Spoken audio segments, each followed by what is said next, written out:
Can you believe it's been 30 years since this film came out? Let me tell you, this is a film I hadn't seen in years, and it's finally now available to stream on Disney Plus. What happens when a young boy, sends a asks for for a little angelic help with a baseball team? Well, easy. You got this film right here. Here's my review of Angels in the Outfield. Big Days Entertainment Rankings and Reviews.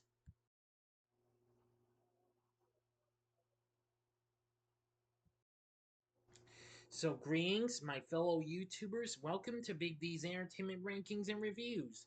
My name is Noel, better known to as the Big D, and this time around I bring to you a review of the 1994 family sports fantasy dramedy flick Angels in the Outfield, released by Disney along with Caravan Pictures.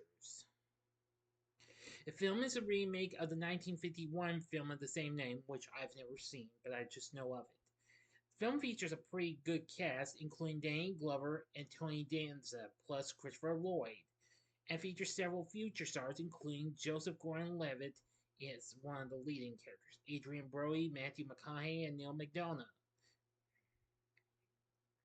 It was released less than a month before the 1994 MLB baseball strike, which forced the league to cancel the playoffs and the World Series. The film was released on this day, July 15th, 1994. Hence, for today is the film's 30th anniversary. Let's get into our story. Young foster child Roger Bowman and his friend JP love to sting the baseball games of the struggling California Angels. Still in limited contact with his widowed father, Roger asks when they will be a family again. His father replies sarcastically, "I'd say when the Angels win the pennant." Taking his father's words literally, he prays for God to help the Angels win. In a game against the Toronto Blue Jays, which Roger and JP attend, he sees a group of Angels led by Al helping the team. Although he can see them quite clearly, everyone else can only explain the seemingly impossible acts as freak occurrences. Roger's unique ability to see which players are receiving help from Angels leads their skeptical manager, George Knox, to keep him around as a good luck charm and consultant. Due to much needed help, the Angels start to win games and make a surprising good second half surge to the top of their division. Roger's father permanently gives up custody of him, believing it is in Roger's best interest. As Roger laments his loss,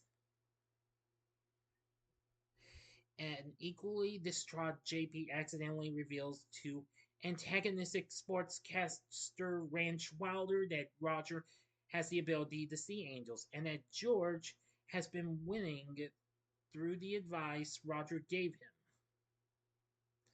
Hoping to permanently end George's career in baseball since their days as players, Wilder informs the press of this, and their owner, Hank Murphy, threatens to relieve George of his management responsibilities. Roger comes clean to his caretaker, Maggie Nelson, about his special ability, and at a press conference, they and the entire team defend George in front of the press. Moved by their fate, Murphy allows him to remain as the Angels manager. Now for the final act and ending. Yep, I'm already up to it. So, you've got 5 seconds to stop this video like always. Go to the description box below and fast forward to the time below. If you've seen the movie already, please continue.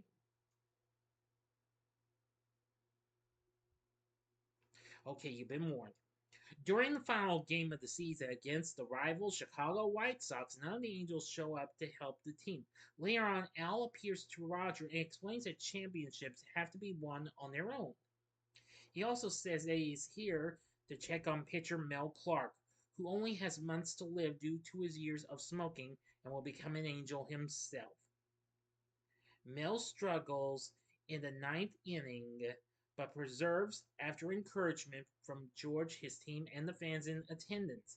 The Angels ultimately win the game on their own and clinch the division title and the pennant. While Murphy fires Wilder for insulting the team on the air, George adopts Roger and JP as he wants to try to be a father. JP sees Al and says, I knew it could happen. And in the end, Al flies off and says, we're always watching. In the story.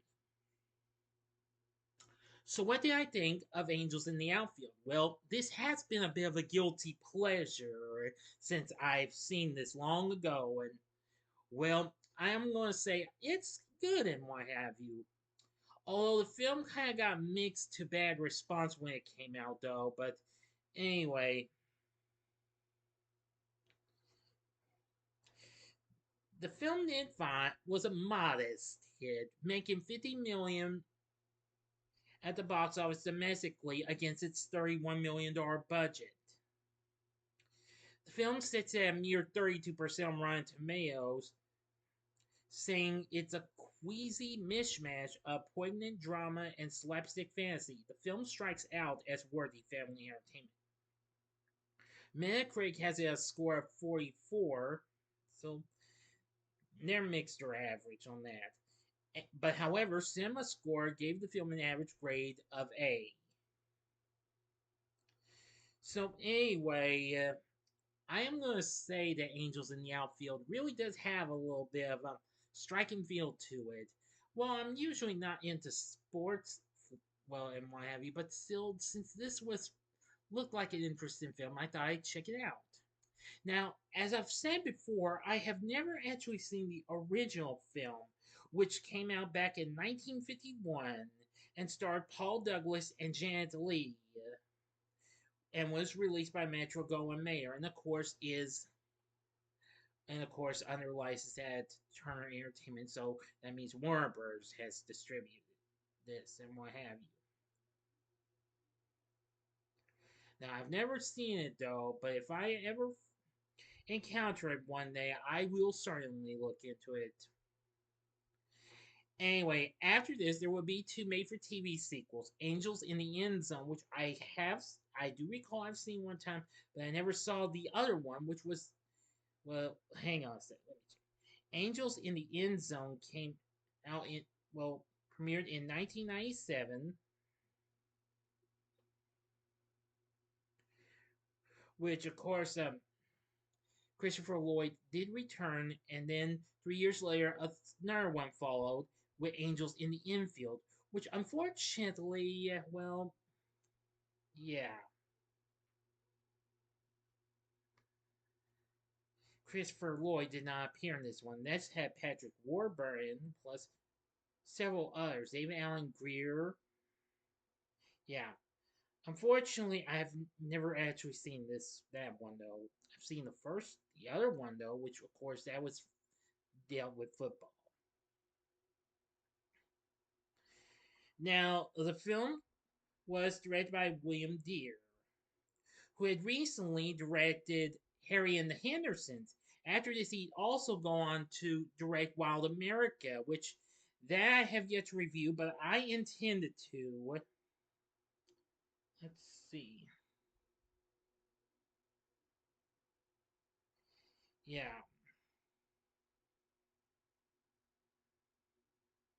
So anyway, and he actually did have an appearance as a manager for the Toronto Manager in the film, which he was actually born in Toronto, as a matter of fact. That's cool. Randy Edelman does the score for the film. And he's done the scores for almost a lot of films. Too many to mention, though. But anyway, yeah, before this, he had recently done scores for, well, trying to find some others. I'm just trying to find them.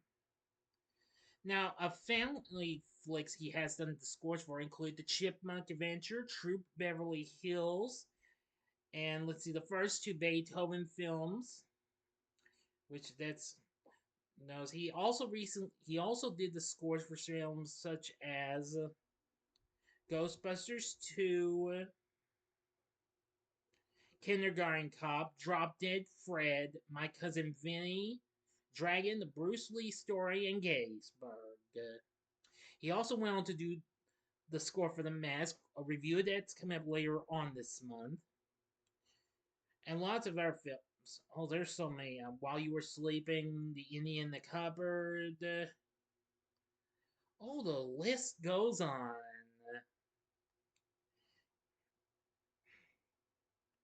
Now, for our cast, we do have a pretty good cast. Dane Glover, after he had recently done playing his big role in the first three Lethal Weapon films, plays George Knox, the Angels manager. I am going to say he's pretty good in his performance, definitely. Young Joseph Gordon-Levitt played Roger. Yeah, and this was, if I'm not mistaken, yeah, this was before he even made it big on TV's Third Rock from the Sun a couple of years later. Even though he had already appeared on some shows and what have you. Playing Maggie Nelson is Brenda Fricker, who I only know from one other film, and that's Home Alone 2 Lost in New York. She was the pigeon lady. Playing Mel Clark is Tony Danza, after he had recently played the a big role in TV's Who's the Boss, which was canceled 2 years earlier, and he was also well known for being in Taxi as well. He was good. Christopher Lloyd, after doing the Back to the Future trilogy and several other good films,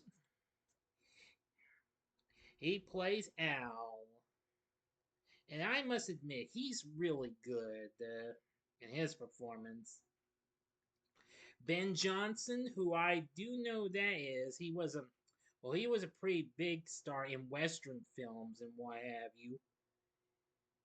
And of course, I also saw him in films like The Swarm and Terror Train.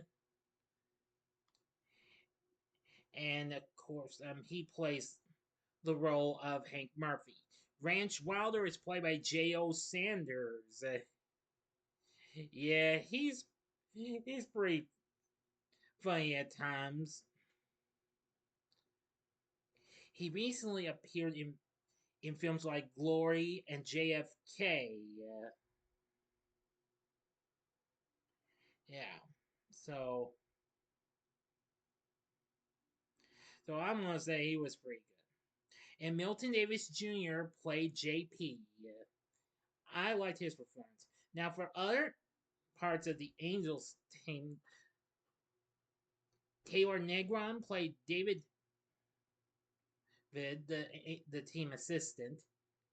Tony Longo played Triscuit Mesmer, the catcher. Neil McDonough as Whit Bass, the pitcher. Stoney Jackson as Ray Mitchell, the third baseman. Adrian Brody as Danny Hemmerling, utility player.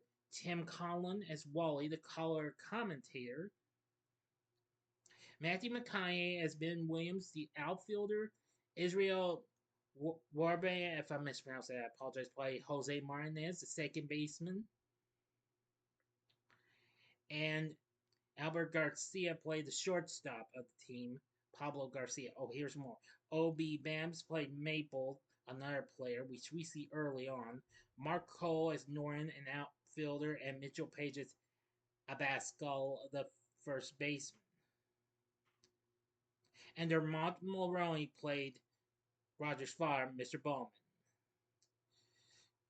Oh yeah, here's one more Angels pitcher, Frank Yates, who's played by Robert Closey. Oops, I almost forgot him. But anyway, this has a pretty good cast in my view. So overall, Angels in the outfield, while not one of the best, but it still has a lot of magic into it. You gotta believe. And would I recommend it? I would say sure, go ahead. Maybe give it a one-time watch.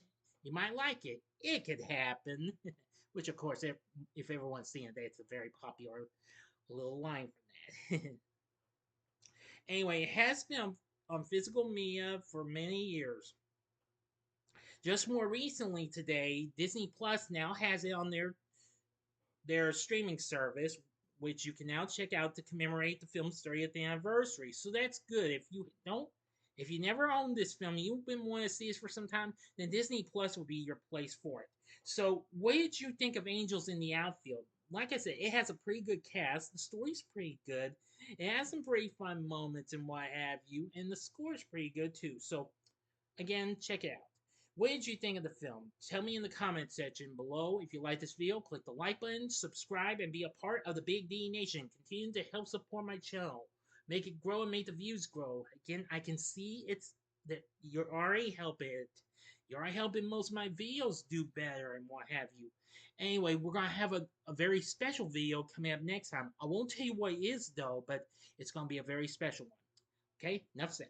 So if you like this, check out my reviews of these other two Disney films that involve sports. The upper left-hand corner is my review of The Mighty Ducks from 1992, which involves hockey. The upper right-hand corner is my review of Air Bud from 1997, which involves a dog playing basketball. Or if you'd like another baseball flick, check out my review of The Sandlot from 1993 in the bottom left hand corner. And the bottom right hand corner is the button you can click to subscribe if you like rankings and reviews on movies, TV, music, video games, etc. Then I'm your guy. Thank you for watching. Until next time, I'm the Big D saying, see ya.